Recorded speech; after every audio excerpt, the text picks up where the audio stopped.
much, John, for starting us off today. Good morning and welcome to our conference.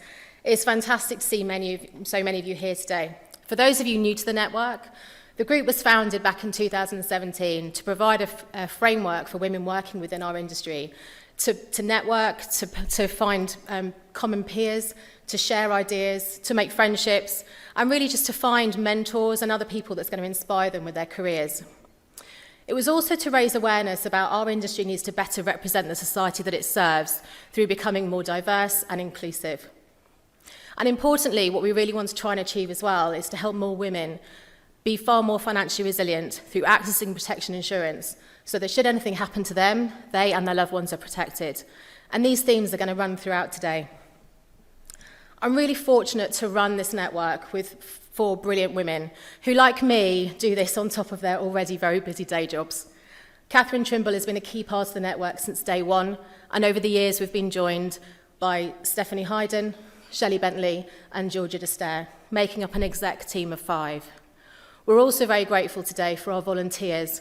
They're wearing a pink lanyard, so if you do have any needs, then please do seek one of them out. So thank you to all of you who are helping us. I can't quite believe that it was 2.5 years ago since I was here on stage talking to you, having just returned to work, talking about my experience of the big C, because I had time off for breast cancer. Well, since that time, we've all obviously had to deal with another type of big C, COVID, which has obviously been so difficult in so many ways for so many of us. But there have, of course, been some positives. Our network has enjoyed virtual meetups instead of our usual physical ones. We moved our quarterly meetings to virtual, which has actually enabled far more people to get involved in the organisation, which has been great. Our members have been able to share ideas and experiences. And over that time, we've had some really great speakers as well coming to talk to us, covering topics such as mentoring. We've had estate planning. And we've also had a really powerful talk from the Employees Initiative on Domestic Abuse, highlighting the fact that companies need to do far more to have a strategy in place to help their colleagues and employees if they are victims of abuse. Lockdown has been really difficult, obviously, periods, we were in and out of lockdown. And whilst that was really isolating, moving to virtual events, not just Women in Protection, has actually made our industry become more inclusive. Because let's face it, not everybody can actually get to events like this. People might have to travel too far, they might not have the budgets, they might have family commitments that prevents them from taking a whole day out, but also they might not even be in roles that actually enable them to take half a day or a day out either.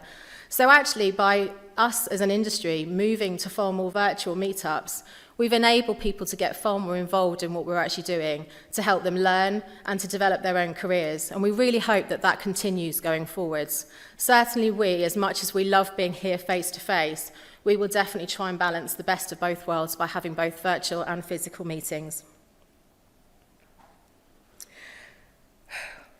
Sorry. Our members in these meetings have been able to share their insights and observations. And one of the things that they were really sharing with us was the fact that those advisor members have actually been able to say that through moving to virtual video chat with their client meetings, they've actually been able to help improve engagement with their clients, particularly when advising couples. Because actually what it's meant is that far more women have been actually getting involved in the decision-making process. And that's not to say that women weren't involved in making the financial decisions. Of course, there are lots of women that do that, but men do still tend to take the lead. And actually there's a big shift in balance, and we really hope that that's going to have a far more powerful impact on the financial resilience of people going forward in the future.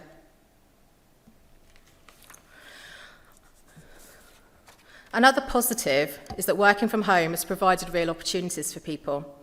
Firms can look further afield for candidates, and people looking for new jobs can explore opportunities previously unknown to them, it's too far away, etc., etc. And actually, this hopefully will have a really positive outlook on people's career opportunities. Flexible working has become commonplace for many, improving work-life balance, which has been particularly helpful to women. Because 38% of women work part-time compared to only 13% of men. And that's really because they're obviously balancing childcare and careers in many cases. What's been interesting, though, is that since the pandemic, the difference between part-time and full-time workers has actually increased. Since Q1 in 2020, the number of women working part-time has increased by 399,000, and the numbers working part-time has decreased by 597,000. Could this be because home working has enabled women to increase their hours while still meeting school run and other family responsibilities? We know there's going to be more than one reason for that shift, but we are confident that flexible home working has enabled women to increase their hours and actually hopefully therefore their earning opportunities and their career opportunities. One aspect that's particularly changed since our last conference is the number of women in senior positions.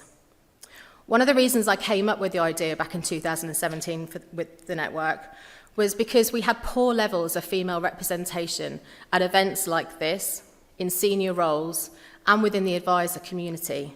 There just weren't enough women in positions of influence to really help shape our market and provide a real career choice for women.